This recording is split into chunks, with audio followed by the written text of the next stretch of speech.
Silk had arrived in what is today the western part of Turkey, which was part of the Greek world back then. So the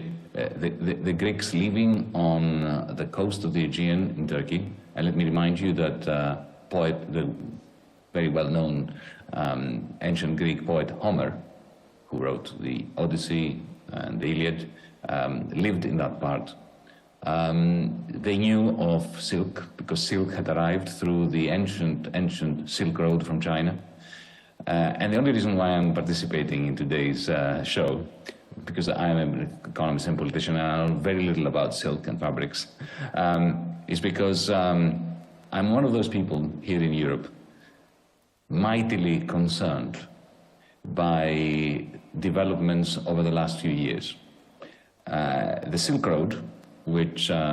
united or brought together Europe and China, more than 2,500 years ago, is today paved with landmines and a new Cold War, which is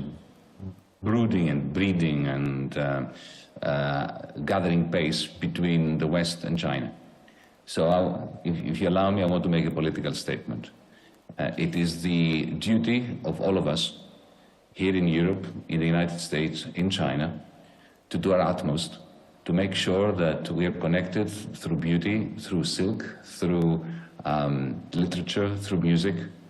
and that we do whatever it takes to kill this Cold War,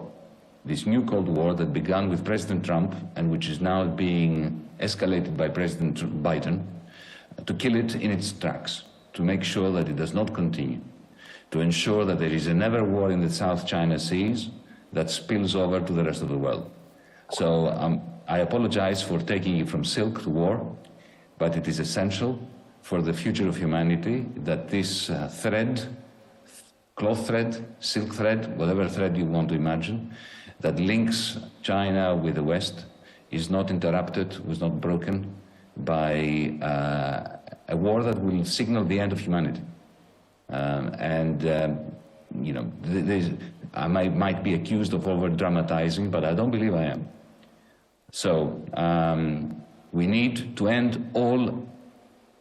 notions of war in Taiwan, in the South China Seas, in Ukraine, in Europe, across the world, and we need to work very hard in order to ensure that the new Cold War does not actually become a thermonuclear one.